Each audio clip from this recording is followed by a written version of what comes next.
네, 이번 주에 이제 선교사님이 수술을 하셨어요. 그래서 이제 위가 이렇게 뭐 심한 건 아닌데 많이 진행된 건 아닌데 어쨌든 그래서 이제 지난주 목요일 날 수술을 했는데 그래서 이제 7시 반에 수술한다 그래서 제가 이제 병원에 가서 기다리고 있다가 한 8시쯤 그 수술실에 들어갔어요. 그래서 복강경으로 이렇게 잘라낸다고, 위를 잘라낸다고 해서 참 이렇게 간단하게 할 거라고 생각하고 뭐 한 1시간 반, 2시간이면 수술이 끝날 거라고 생각하고 있었어요. 근데 이제 중간에 보호자들을 오라는 거예요. 그래서 제가 듣기로는 수술하다가 중간에 보호자를 오라 그럴 때는 위기 상황이다. 그래가지고 너무 놀랐어요. 여기 목사님이나 저나 최남순 권사님이나 거기 있다가 너무 놀래갖고 막 심장이 벌렁벌렁 하는 거예요. 그래서 의사가 면담하는 장소로 오라고 해서 갔어요. 그랬더니 이제 좀 있다가 의사가 왔는데 이제 그 위 절제하는 거, 그 다음에 그 위를 감싸고 있는 림프절들을 다 이렇게 잘라가지고 그걸 이제 조직 검사를 해서 암이 더 번졌냐, 위에만 있냐, 요거를 이제 조직 검사를 하려고 이렇게 어떤 철통에다가 이렇게 위도 자른 거, 그 다음에 림프절도 이렇게 잘라낸 거를 이렇게 쫙 뚜껑을 열어서 보여주더라고요. 그래서 제가 참 사람 속에 이렇게 위를 실제적으로 잘라낸 위를 처음 봤어요. 그래서 이제 크기가 한 요만했어요. 근데 이 의사가 전문의잖아요. 우리는 다 이런 거에 대해서 문외한이지만 의사가 제가 보니까 이 암은 이렇게 색깔이 시꺼멓고 그렇게 별로 상태가 안 좋다고 들었거든요. 그리고 위암 이렇게 인터넷에 사진에 보면 굉장히 시꺼먼 색이었어요. 근데 이 위를 잘라냈는데 그런 시꺼먼 색이 없어요. 근데 의사가 이러는 거예요. 이렇게 볼펜 같은 이런 거를 들고 자, 이 부분이 암입니다. 초기 암입니다. 근데 눈으로 봤을 땐 이렇지만 밀어보면 다르다는 거예요. 그러니까 이게 암이라는 게 세포 하나가 암이 되잖아요. 그러면 그 주변을 잡아먹기 시작하는 거예요. 그래서 이 주변을 잡아먹으면 암 덩어리가 되는 거예요. 그러니까 이렇게 미니까 전체가 밀리는 거예요. 참 색깔도 변하지 않고 그리고 그 부위가 깊지도 않은데 이렇게 밀어서 덩어리기 때문에 암인 줄 안다는 거예요. 그래서 참 그 말이 굉장히 인상 깊었어요. 색깔로, 조직으로 본다면 암을 판정할 수가 없었던 거예요. 근데 이게 전문가들이 밀어보니까 이게 덩어리로 움직이니까 암이라고 조직 검사를 해보니까 진짜 암이었고 그래서 이렇게 수술을 한 거예요. 그래서 제가 이 선교사님 위가 3분의 1 정도를 잘랐다 그래요. 원래 2분의 1을 자른다 그랬는데 3분의 1을 잘랐대요. 그래서 크기가 요만한 걸 봤어요. 그러니까 위의 한 부분이잖아요. 내가 그러고 나서 오늘 요한복음 8장 본문을 보니까 오늘 본문이 오늘 주일 설교 본문이에요. 근데 보니까 이 요한복음 8장 1절로 11절이 나보고 있는 거지? 인생의 한 조각 같은 거예요. 수술할 때 선교사님의 위 조각을 봤거든요. 위 조각을. 근데 오늘 성경 본문을 보니까 인생의 한 조각을 보는 것 같은 거예요. 그래서 내가 참 희한하다는 생각을 했어요. 한 번도 보지 못한 동생의 위 조각을 보게 하시고 어떻게 주일 설교 본문이 인생의 조각 같은가. 그래서 내가 오늘 이 본문 설교를 하면서 되게 참 이렇게 마음이 이렇게 참 감동이 많이 돼요. 자, 오늘 본문을 우리가 아까 읽으면서 내용 파악을 하셨죠? 어떤 여자가 간음을 했어요. 간음은 남편 있는 여자가 남편 아닌 남자하고 더러운 짓을 하는 게 간음이에요. 자, 어떤 여자가 현장에서 간음을 하고 있었는데 이게 사람들이 가서 이 여자를 잡아온 거예요. 현장에서 더러운 짓 하는 것을 끌고 나온 거예요. 자, 그래서 사람들이 오늘 거기 8장 3절 읽어보세요. 8장 3절 서기관들과 바리새인들이 음행 중에 잡힌 여자를 끌고 와서 가운데 세우고, 그러니까 어떤 남자하고 막 한참 더러운 짓을 하는데 가서 사람들이 잡아온 거예요. 종교 지도자들 잡아다가 가운데에다가 갖다 끌어다 앉혀놨어요. 자, 여러분 머리로 상상을 해보세요. 그리고 나서 4절에 읽어봐요. 예수께 말하되 선생이여 이 여자가 간음하다가 현장에서 잡혔나이다. 그러니까 예수님 앞에 끌고 와서 가운데다 세우고 이 여자가 간음하다가 현장병이라 이거야. 바로 현장에서 즉시로 데리고 온 따끈따끈한 죄인이라는 거야. 그러면서 5절에 읽어봐요. 모세는 율법에 이러한 여자를 돌로 치라 명하였거니와 선생은 어떻게 말하겠습니까? 자, 부인할 수 없는 현장을 가진 사람을 가운데다가 앉혀놓고 모세의 법대로 하면 돌로 쳐 죽여야 된다는 거예요. 이런 여자는. 당신 예수는 어떻게 할 거냐 이거예요. 자, 근데 이렇게 부인할 수 없는 죄의 현장에서 잡혔으면 거의 이 여자를 돌로 쳐야 되거든요. 근데 예수님이 7절에 보면 이렇게 말해요. 자, 7절 읽어봐요. 그들이 묻기를 맞이 아니하는지라 이에 일어나 이르되 너희 중에 죄 없는 자가 먼저 돌로 치라. 자, 그림 올려줘봐요. 제가 이게 또 인터넷에서 또 친절하게 찾았잖아요.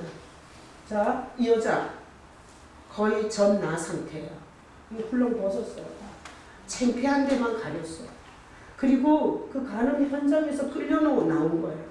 그래서 고개를 들지 못하고 머리로 얼굴을 다 가리고 손으로 얼굴을 감싸고 여기 사람들이 삥 둘러서 있는 중간에 이렇게 끌려 나왔어요. 자, 이런 상태에서 그림에서 이분은 예수님이에요. 그리고 이 종교 지도자들 그동안 바람 한 번 안 피우고 그동안 거짓말 한 번 안 했고 하나님을 기쁘시게 하고 깨끗하게 살았던 종교 지도자들이 다 손에 돌을 든 거예요. 그리고 예수님 앞에 이 자는 모세의 법대로 하면 돌로 쳐 죽여야 된다 이거예요. 자, 이렇게 끌고 나와서 예수님께 고발을 했어요. 그랬더니 예수님이 뭐라 그랬냐면 너네들 중에 죄 없는 자가 있으면 치라 그래요. 죄 없는 자가. 그러니까 9절에 자, 9절에 봐요. 그들이 이 말씀을 듣고 양심의 가책을 느껴. 박수 치세요. 양심의 가책을 느껴. 자, 그냥 돌로 치라고 했으면 양심의 가책을 받을 일이 없어요. 근데 예수님이 니도 하나도 죄가 없거든 치라고 그런 거야. 그러니까 돌을 들어서 쳐 죽이려고. 법대로 하면 이런 여자는 볼 것도 없이 돌로 쳐 죽여야 되는데 그래서 돌로 쳐 죽이려고 다 돌을 하나씩 들고 있는데 예수님께서 죄 없는 자 치라. 그러니까 돌을 들고 쳐 죽이려고 하는 순간에 어떻게 된 거예요? 자기가 죄인이라는 게 생각난 거예요. 자기 죄가 생각난 거예요.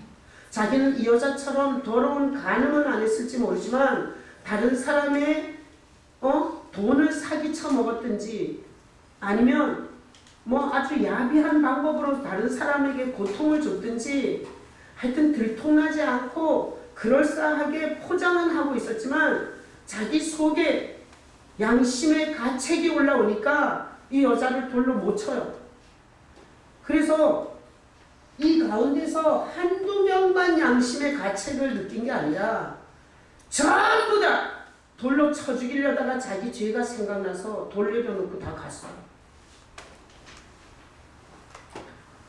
자, 그래서 9절에 보니까 그들이 이 말씀을 듣고 양심의 가책을 느껴 어른으로 시작하여 젊은이까지 하나씩 나가고 오직 예수와 그 가운데 섰는 여자만 남았더라. 거기다 박수 쳐요. 오직 예수와 여자만 남았더라. 자, 거기다 박수 쳐요. 자, 그래서 오늘 이 본문을 통해서 보니 사람들은 다 범죄의 현장을 갖고 있어요. 자, 거기다가 박수 치셔야 돼요. 4절에 간음하다가 현장에 박수 쳐요. 현장. 자, 우리는 이렇게 종교적 옷을 입고 그리고 멋있는 강대상에서 아주 그럴싸한 얘기를 하지만 우리 인생은 돌아보면 다 범죄의 현장을 갖고 있어요. 범죄의 현장을. 왜 우리가 범죄의 현장을 갖고 있을 수밖에 없냐? 하나님이 성경에서 우리 마음에 죄가 들어왔다는 거예요. 우리 마음은 죄로 감염된 자들이에요. 이 죄로 감염된 마음을 갖고 한 말이 다 범죄 현장이에요. 이 마음에 있는 죄를 가지고 한 행동이 다 범죄 현장이에요. 우리가 지금까지 살아온 날들이 다 범죄 현장인 거야. 왜? 죄성을 가진 인간이 죄 짓고 살았으니까 다 범죄 현장이에요. 난 여러분이 일생 범죄의 현장이 있다는 것에 대해서 아멘 할 수 있기를 축복합니다. 자, 다 같이 복창해요. 하나님 앞에서 나도 범죄의 현장을 갖고 있다. 하나님 앞에서 어떤 인간도 내용은 가늠이 아니고 내용은 사기가 아니고 살인이 아닐지 모르지만 모든 인간은 하나님 앞에서 다 범죄의 현장을 갖고 여기 있는 거예요. 부인할 수가 없어요. 저는 60년이 넘게 살았어요. 60년이 넘는 범죄의 현장을 갖고 여기 있는 거예요. 이 범죄의 현장은 가장 잘하는 게 자기 자신이에요. 사람들은 다 속였지만 자기가 보지 않는 은밀한 시간에 뭔 짓을 했는지 자기가 제일 잘 알아요. 자, 그래서 남한테 안 들켰지만 자기가 혼자 있을 때 아무도 안 볼 때 뭔 짓을 하는지 알고 있는 자기 자신이 이 현장을 알고 있으면 자기 자신을 저주하기 시작해요. 그래서 정신분열이 일어나는 거예요. 정신분열은 아무도 모르는데 자기만 자기를 알 때 분열이 오는 거예요. 그 현장을 알고 있는 고통이에요. 자, 그래서 우리는 다 범죄 현장을 갖고 있는데 가장 적나라하게 아는 건 자신이에요. 그리고 오늘 이 여자처럼 남한테 들켜서 끌려나올 수 있어요. 그래서 범죄의 현장은 나는 저절로 알고 있고 그 다음에 들키면 남한테 이렇게 끌려나와서 수치를 당하는 거예요. 이 여자 얼마나 수치를 당해요? 혼란시켜서 많은 사람들이 이 여자를 죽이려고 하는 이렇게 군중 앞에 이 여자가 끌려나와 있는 거예요. 그래서 우리는 범죄 현장이 내가 알고 있으면 알고 있을수록 나랑 분리를 시켜서 나랑 정신분열이 오고요. 다른 사람에게 들키면 고개를 들지 못하고 수치심에 사람을 떳떳하게 쳐다보지 못하고 사람들이 다 나를 욕할 것 같아서 주눅들어서 죄인처럼 고개를 떨구고 어깨를 떨구고 살아요. 자, 우리가 지금까지 범죄의 현장을 갖고 있는데 하나님을 속일 수 있어요? 없어요? 없어요. 자기가 하나님이 모를 줄로 착각하는 거지 절대 하나님을 속일 수가 없어요. 그러니 우리가 범죄의 현장을 가지고 자기만 알고 있다고 생각하게 되면 정신적 고통이 더 심해집니다. 사람들도 모르고 하나님도 모르는데 나는 나쁜 거야. 그래서 이 정신적 이 질병이 얼마나 흉악하게 인생 전체를 망가뜨리는지 몰라요. 제가 이렇게 목회를 하면서 보면 정신분열증을 가진 사람들이 있어요. 반드시 그 사람은 아무도 모르는 어떤 죄책감에 시달리는 거야. 홍빈아, 듣고 있어? 우리 홍빈이는 지금 중학교 1학년이잖아. 아무도 모르는 끔찍한 범죄의 현장에 있어? 죄 증거 있어? 있긴 있겠죠. 예를 들어서 홍빈이 엄마도 몰라, 홍빈이 아빠도 몰라. 근데 본인이 생각할 때 너무 나쁜 거야. 이런 사람은 그 분열이 온다니까요. 분열은 그냥 오는 게 아니에요. 차라리 누가 같이 알고 있으면 덜 와요. 부모에게나 친구에게나 같이 이 짐을 나누잖아요. 그럼 덜 와요. 근데 아무도 모르게 나 혼자만 알고 있잖아. 그럼 이게 분열이 더 심해지는 거예요. 자, 그래서 우리는 범죄 현장을 갖고 살면서 나 혼자만 알 때는 어마어마한 정신적 고통을 내가 겪고요. 남에게 들통났을 때는 사회생활하는 데 엄청난 고통을 겪게 되고요. 하나님은 모를 줄 아는데 하나님은 절대로 어떤 현장이든 하나도 놓치지 않고 다 알고 계세요. 그러다 보니까 하나님 기피증이 생겨요. 왜? 하나님께 나오면 들통날 것 같아서 자꾸 하나님과 멀리하는 증세가 생겨요. 이것은 절대 문제 해결을 할 수 없어요. 숨기는 거예요. 자, 오늘 이 여자가 이렇게 끌려 나왔을 때 예수님께서 죄 없는 자가 쳐라 이랬더니 다 돌을 놓고 갔다는 건 모든 인간이 다 양심의 가책을 갖고 있는 거예요. 자, 우리도 거기에 해당되겠어요? 안 되겠어요? 네. 자, 저는 이렇게 설교하면서 저는 강단에 멋있게 서서 이렇게 가운을 입고 설교하는데 저는 양심의 가책이라는 게 있을까요? 없을까요? 있어요. 제가 이렇게 가늠하다가 현장에서 잡힌 여자를 돌로, 나는 가늠한 적이 없으니까 이 나쁜 니은아 이러면서 돌려 치려고 했는데 예수님께서 죄 없는 자가 쳐라 이랬을 때 저도 절대 이 여자를 향해서 돌을 못 던져요. 왜? 나도 내 양심에 가책되는 죄를 알고 있기 때문에. 모든 인간이 죄에서 자유한 인간은 한 명도 없어요. 근데 어떤 식인가 하면 이 본문에 있는 것처럼 자기 생각에 자기 판단에 나보다 더 죄 지은 사람이 있으면 그걸 돌로 치려는 이런 인간의 속성이 있어요. 자, 그래서 예수님은 자기 죄를 생각나게 해주는 하나님이세요. 예수님을 만나면 다른 사람을 돌로 쳐 죽이려는 인생이 아니라 내 죄가 생각이 나도록 주님이 사역을 하세요. 다 같이 복창해요. 예수님은 내 죄를 생각나게 하신다. 예수님이 구원할 사람은 자기 죄를 생각나게 해주는 거예요. 자기 죄가 생각나면 어떻게 하겠어요? 회개라는 걸 하게 돼 있어요. 이렇게 자기 죄가 생각나서 회개를 하는 사람은 천국 갈 하나님의 백성이에요. 교회를 아무리 많이 다니고 직분이 목사 아니라 목사 할아버지라도 날마다 다른 사람이 잘못하는 건 낱낱이 보이고 그래서 그런 사람들을 다 돌로 쳐 죽이고 싶고 자기 죄가 전혀 뭔지 모르는 사람은 지옥 갈 사람이에요. 예수님의 사역이에요. 예수님의 사역은 남의 죄를 보여주는 거예요? 내 죄를 보여주는 거예요? 내 죄를 보여주는 게 예수님의 사역이에요. 자, 그래서 그 현장에서 자기 죄가 생각났던 사람들이 돌로 이 여자를 치지 않고 다 돌아갔어요. 그리고 나서 오직 예수님과 이 여자만 남았어요. 그러면 예수님께서 얼마나 나빠요? 남편이 있는 여자가 현장에서 더러운 짓을 하다가 끌려왔으니 예수님이 이 니은아, 네가 인간이야? 네가 결혼 약속을 그따위로 지키는 거야?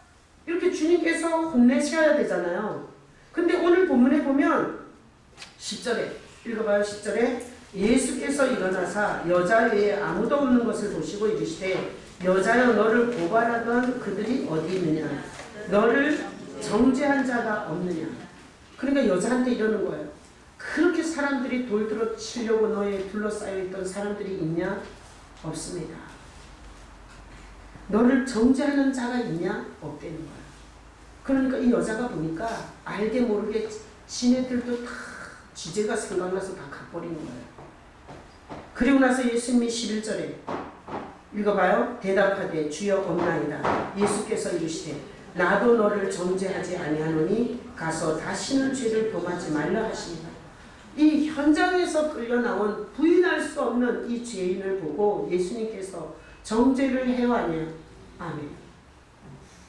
왜 네가 오늘 이런 더러운 짓을 했는지, 그리고 네가 어떻게 인간의 탈을 쓰고 이런 짓을 할 수 있는지 어떤 얘기도 하지 않아요. 그리고 예수님이 한마디 하세요.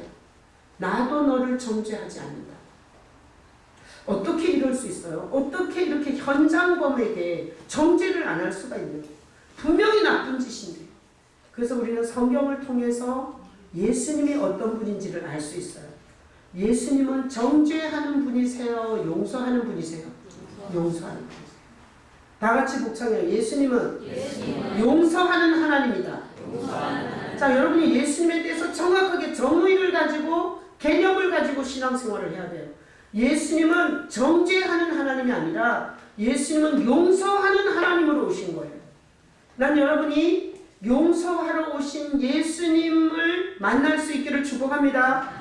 자, 그래서 예수님이 어떤 죄든지 용서를 하시는 거예요.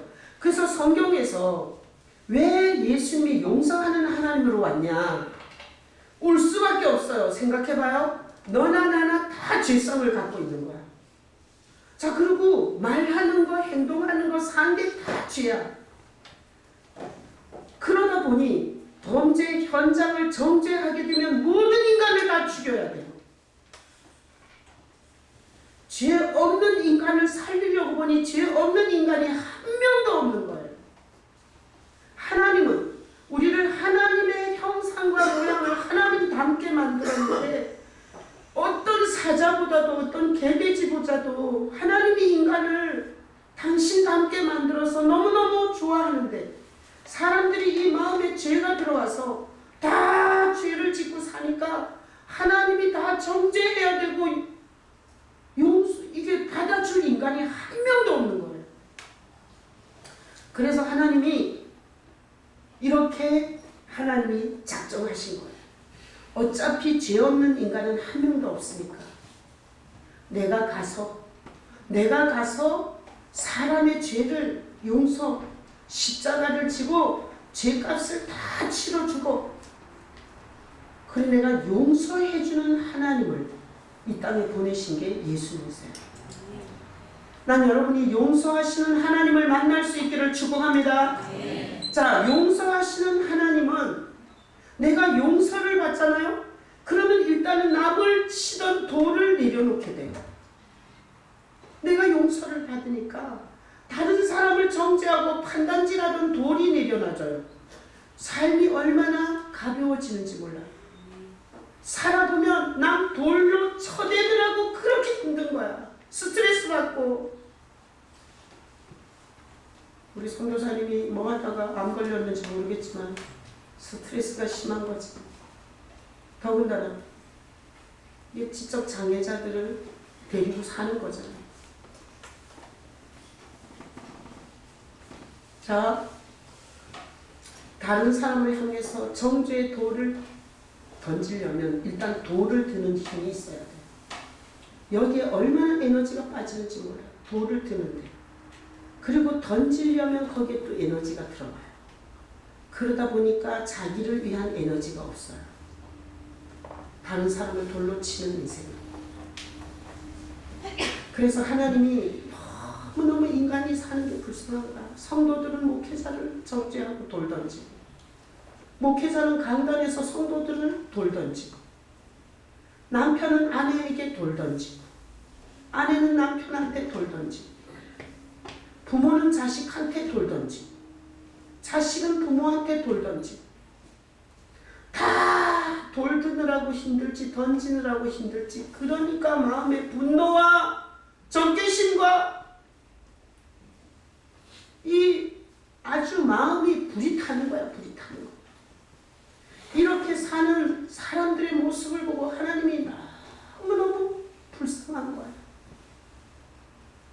지 살기도 힘든데 남 돌 던지느라고 더 힘든 거야. 그래서 아주 하나님이 작정을 하신 거야. 내가 너네들의 모든 죄를 지고 내가 대신 주고. 그게 십자가.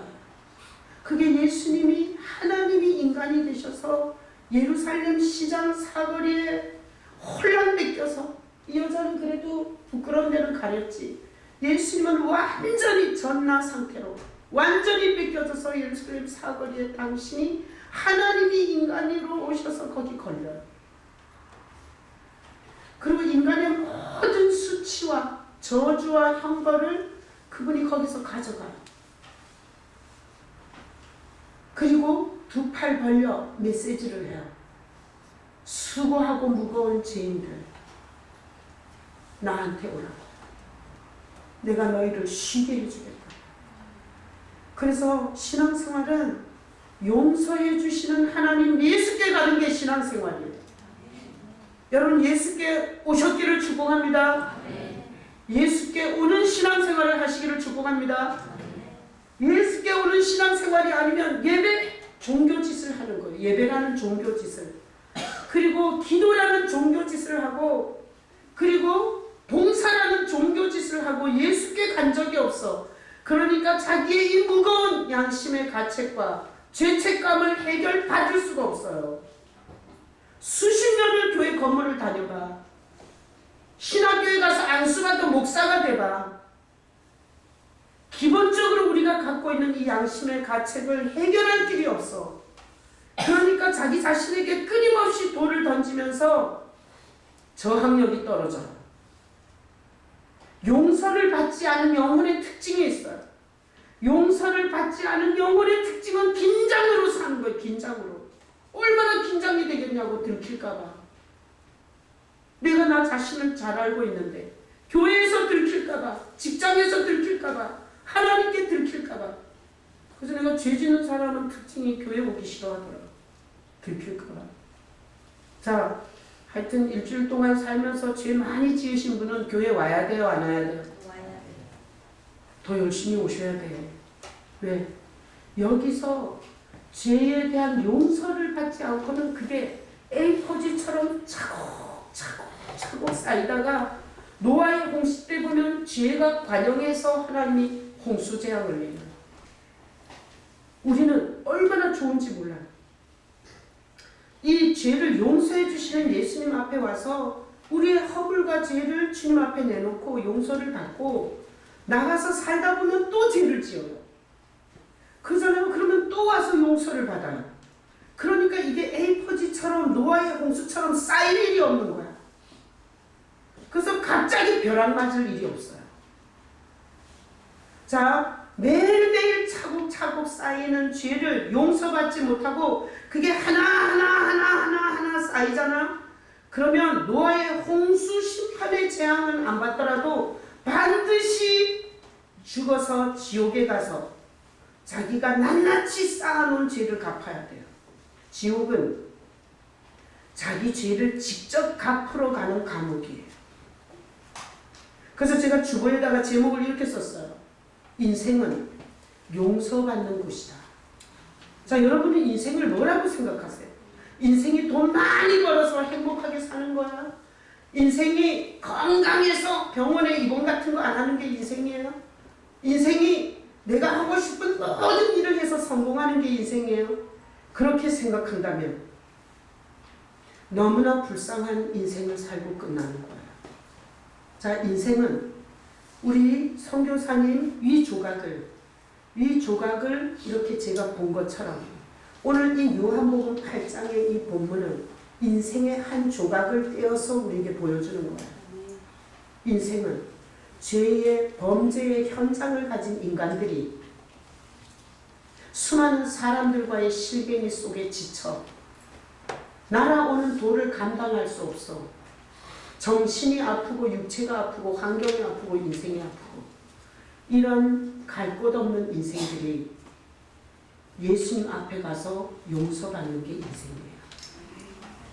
자, 여러분에게 앞으로 인생이 뭐냐고 물으신다면 용서받는 곳이에요 라고 말할 수 있기를 축복합니다.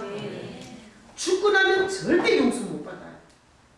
우리 교회 65세 이상 어르신들을 지금 실버 예배를 하는데요. 7, 80명의 어르신들이 오세요. 여러분 토요일날 2시, 1시부터 3시까지 뭐 뒷정리하면 한 3시 반 되더라고요. 여러분 그 시간에 봉사하실 분은 좀 나와서 안내도 좀 해주시고 그리고 좀 봉사 좀 해줘요. 자, 65세면 이제 언제 죽을지 몰라.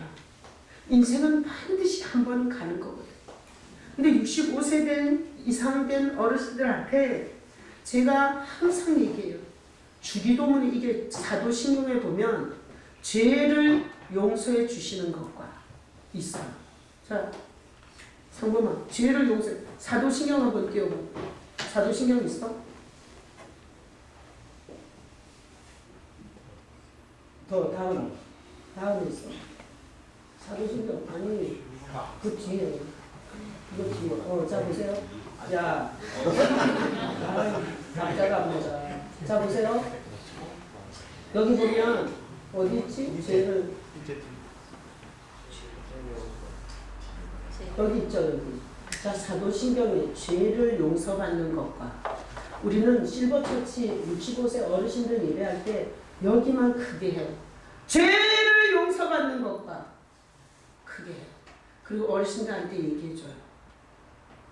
사는 동안에 용서받으셔야 된다. 사는 동안에 죄를 처리하면 지옥 갈 일이 없어요. 오직 용서의 기회는 육신의 옷을 입고 있을 때만 기회가 있는 거예요. 그래서 죄를 용서받는 것과 이렇게 그냥 평범하게 써놨는데 어르신들이 이제는 여기만 되면 소리를 질러요. 남자 어르신, 여자 어르신. 죄를 용서받는 것과 이렇게 사도신경을 해요.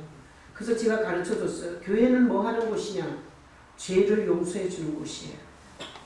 난 여러분이 교회를 왜 와야 되냐?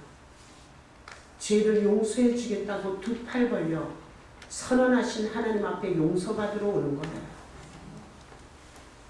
교회의 정체성은 예수님이 머리시고 그리고 모든 날마다 범죄 현장에서 정신적 고통과 육체적 고통과 인생의 고통에 양심의 짐을 지고 있는 사람들에게 그 죄를 용서해서 풀어주는 것이 교회예요.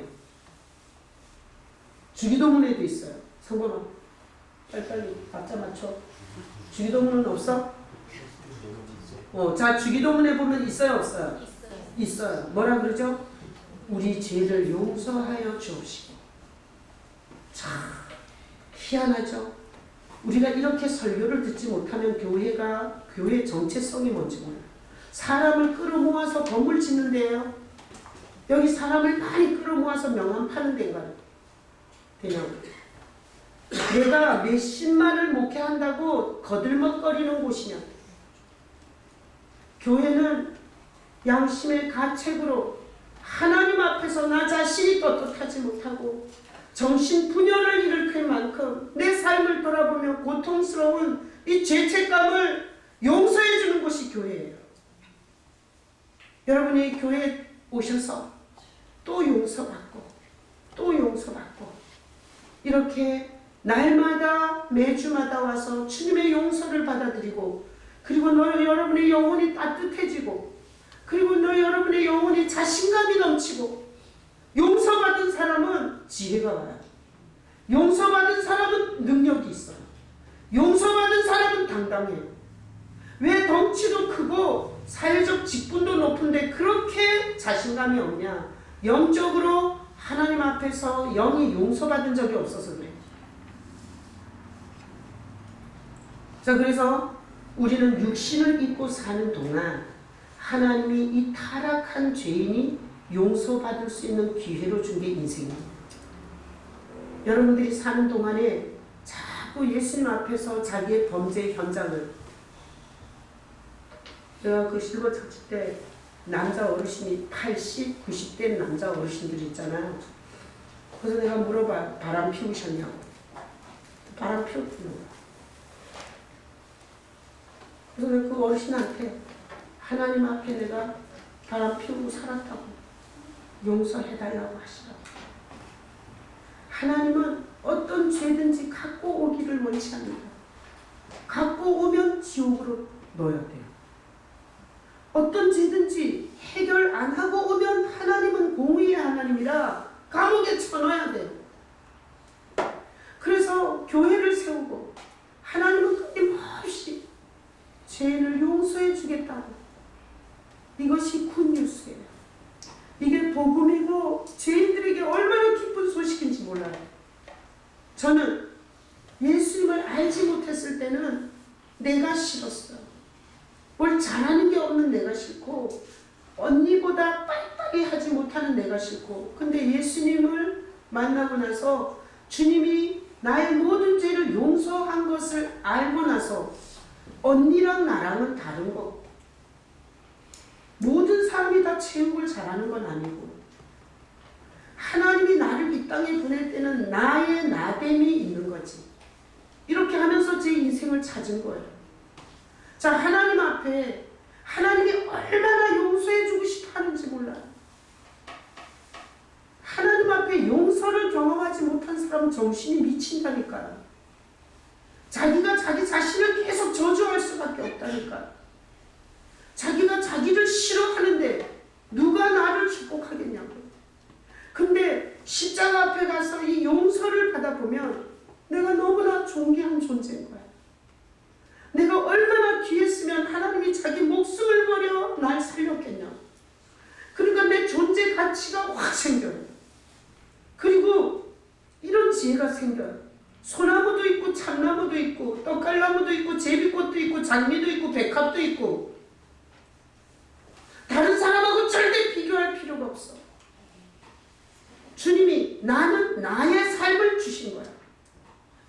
그래서 내 남편하고 남의 남편하고 비교할 필요가 없고 내가 키가 크냐 작으냐 갖고 열등감을 갖고 자기를 학대하고 자학할 필요가 없어요.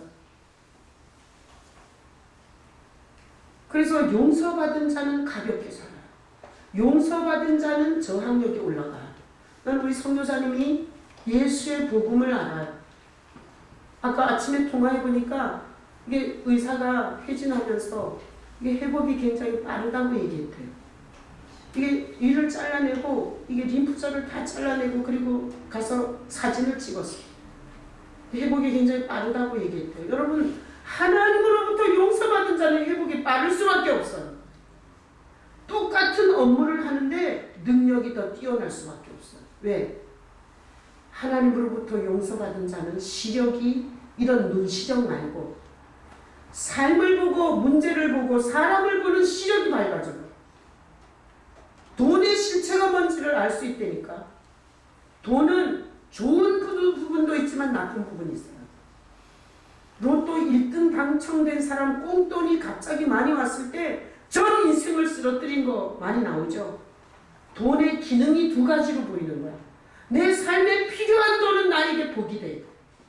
근데 나에게 필요하지 않는 돈이 많이 왔을 때는 인생이 망가지는 거예요. 이런 게 용서받은 자는 이렇게 양면의 돈의 역할이 보이는 거예요. 그리고 인생이 여기서 천년만년 성공해서 잘 먹고 잘 사는 데가 아니야. 여기는 죄인이 용서받고 천국 가는 거쳐가는 곳이에요.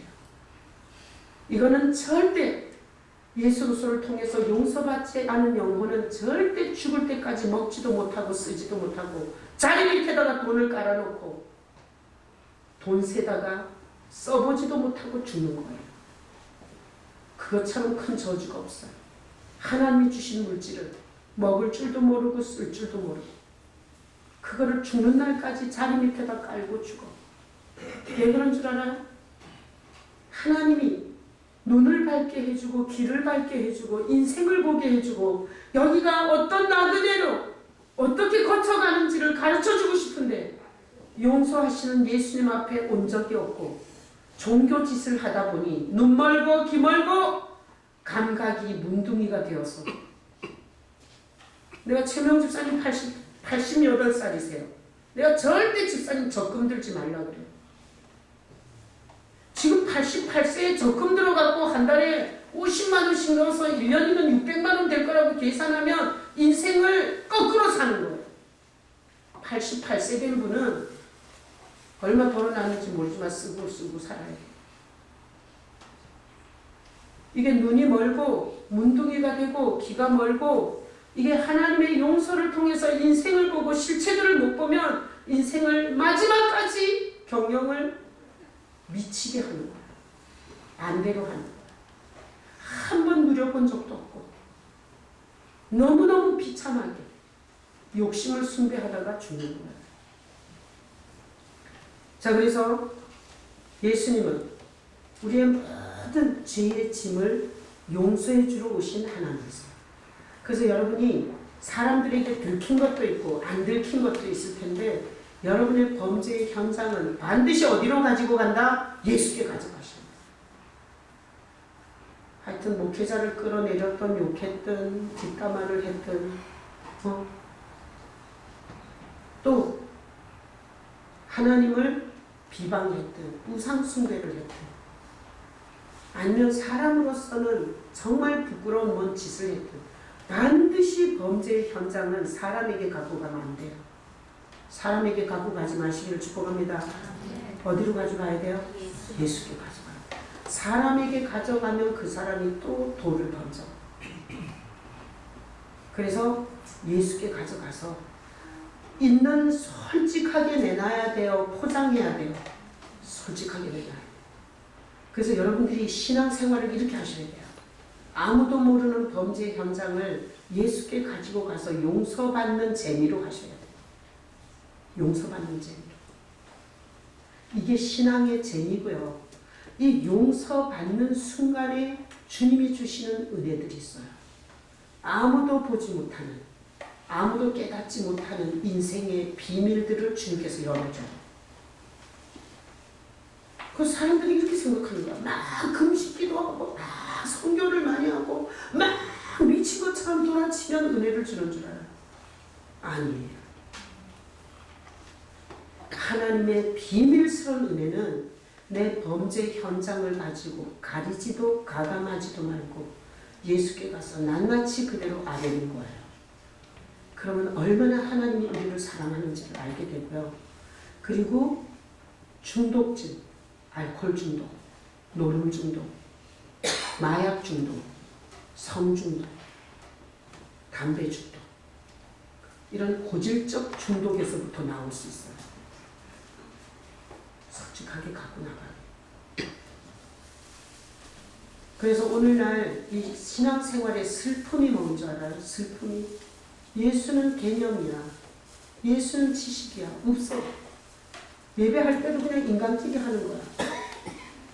그리고 거기다 대고 물어본 적도 없어. 그리고 거기에다가 내 죄를 고백한 적도 없어. 그러다 보니 하나님이 주시는 은혜의 맛도 못 보고 이게 종교 짓만 하는 성도들이 너무 많아. 경식, 너만 알고 있는 부끄러운 죄가 있어 없어? 미정이한테는 그냥 얘기하면 돼, 안 돼? 안 돼. 너 미정이한테 그대로 얘기하면 이혼이야, 그날로. 누구한테 가져가? 예수님께 가져가. 그러면 경식이가 아무도 모르는, 또 가서 미정아 또 뭐냐고 또 솔직하게 얘기하라고 그러지만 다쳐. 모르는 게 나아. 자, 가져가서 만약에 경식이가, 이건 그냥 예를 든 거예요. 쟤는 없어요. 쟤는 해맑은 애야. 미정아 오해하지 마. 그래서 부른 거야. 자, 만약에 아무도 모르는 이 나의 가슴을 누리는 죄책감이 나를 괴롭히고 있었는데 오늘 설교를 듣고 항시 보이지 않지만 주님 앞에 내가 그런 적이 있습니다. 내가 그랬던 적이 있습니다. 이렇게 고백해서 주님께서 내가 다 안다. 내가 다 알고 너를 찾아왔잖아. 이렇게 만약에 주님께서 이런 감동을 주시고 용서의 은혜를 주면 경식이가 종교인이 되겠어요? 예수님을 사랑하는 자가 되겠어요? 예수님을 사랑하는 자. 그러니까 교회 안에는 예수를 사랑하지도 않으면서 뭘 빼가려고 하는 인간들이 왜 이렇게 많은가 하면 자기의 큰 치부를 가지고 가서 용서받아 본 적이 없는 거예요. 그러니까 사랑하지도 않고 예수가 좋지도 않아요. 강단에서 예수 하면 열받아. 맨날 그 소리 하는 거예요. 그래서 오늘 이 본문을 통해서 하나님이 이렇게 메시지하는 거예요. 정리를 해드릴게요. 사람은 사람끼리 돌로 칠 수 있어요? 없어요? 없어요.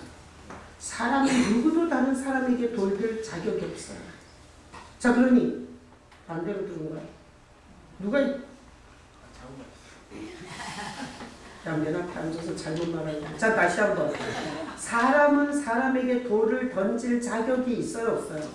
애초에 없어요. 그러니까 여러분이 가정에 돌아가서 자꾸 가족들한테 돌 던지지 마요.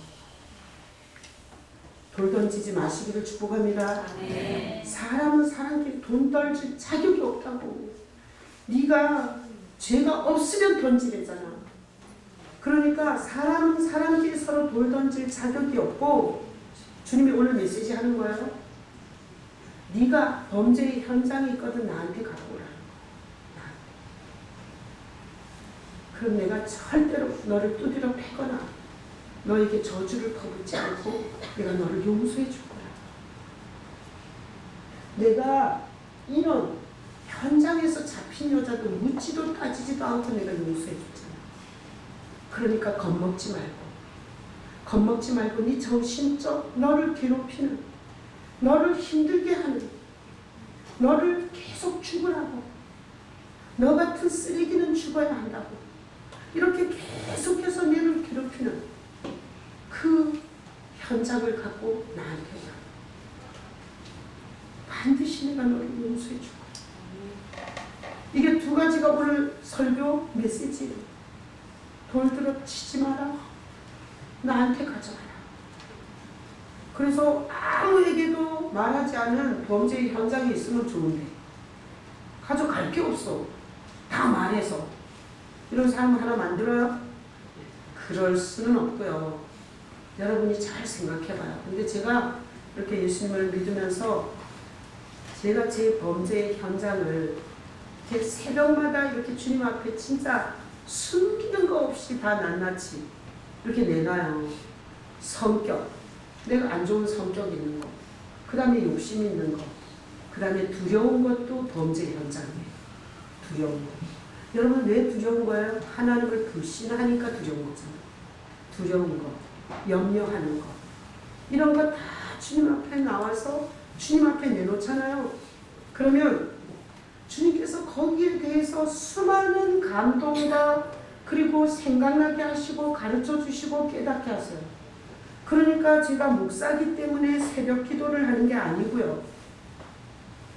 재미 붙여 있어요. 저는 요 설교하고 강단에서 주님을 바라보면 별별 얘기를 다 해요. 주님 앞에 내가 앞으로 살고 싶은 꿈도 얘기하고, 그리고 내가 용서가 되지 않는 사람에 대해서 힘들다고 이것도 얘기하고, 그리고 걱정되는 것도 얘기하고. 그러니까 이 마음에 무거운 게 없어요. 내가 언젠가 우리 교회 그 태영 자매가 있는데 새벽 설교를 집에서 핸드폰으로 듣는 거예요. 그러다가 어느 날 나한테 이러더라고요. 목사님은 어떻게 그렇게 모든 얘기를 다 하니? 강단에서. 보통 목사님들은 자기가 얼마나 똑똑한지, 얼마나 훌륭한지, 얼마나 자기가 공부를 많이 했는지, 그리고 얼마나 자기가 괜찮은 인간인지 이렇게 얘기하잖아요. 근데 저는 이번 주에 이런 얘기도 했어요. 제가 뱃살을 빼려고 스쿼트를 100번씩 했어요. 앉았다 일어났다. 그러다가 진짜 이쪽 다리가 찢어지는 것처럼 신경통을 알았어요. 그래갖고 도대체 이 다리를 신경을 다 찌는 것처럼 아픈 이 다리가 원인이 뭔지를 모르겠는 거야. 근데 내가 딴짓을 한 거라고는 스쿼트 100번 한 것밖에 없는 거야. 근데 제가 새벽 예배를 하고 주님 내가 너무 아파요. 서 있는데 이 신경이 다 찢어지는 것 같이 아파요. 근데 그냥 생각난 거예요. 골반이 이렇게 틀어졌을 때 골반 교정, 이걸 내가 그냥 인터넷에 이게 너무 아프니까 그래서 쳐봤는데 골반 교정에 그 유튜브에 여러 가지가 나와 있더라고요. 그래서 하나를 떡 찍어서 봤는데 우리 골반이 다 이렇게 양쪽이 똑같지가 않대요. 그래서 이게 다 이렇게 틀어져 있는데 제가 스쿼트를 100개를 하니까 이게 얼마나 무리가 됐겠어요. 틀어있는 상태에서. 그래서 거기서 원인을 알았어요. 그리고 유튜브가 되게 친절하더라고요. 교정하는 방법이 또 쫙 또 있어요. 그래갖고 그 교정하는 방법을 그날 몇 가지를 운동을 했어요. 그러고 나서 싹 없어졌어요. 통증이. 아니 이렇게 창피한 얘기도 목사가 돼가지고 뱃살 빼려고 1시간 반씩 걷든지. 왜 스쿼트를 100개 한 줄 알아요? 조금 하고 효과를 많이 보려고. 근데 사기성 아니에요? 어떤 사람은 살 빼려고 막 1시간, 2시간씩 가서 에어로빅하고 뛰고 이러는데 나는 그거 하는데 한 30분밖에 30분 안 걸려요.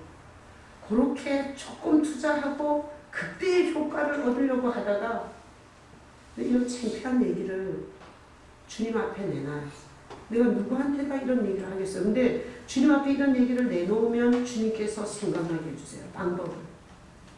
어떻게 해결할 수 있는지를 가르쳐줘요. 그러니까 제가 배워서 하는 게 아니라 난 예수님을 사랑해서 해요. 그리고 여기 오는 성도들이 정신분열과 대인 기피증과 인생에 대한 절망과 자기 자신을 저주하고 비하하는 불쌍한 누군가가 와서 여기서 난 예수님의 용서를 경험하고 인생이 가슴을 펴고 날개를 달고 훨훨 날아가는 사람들을 보고 싶어요.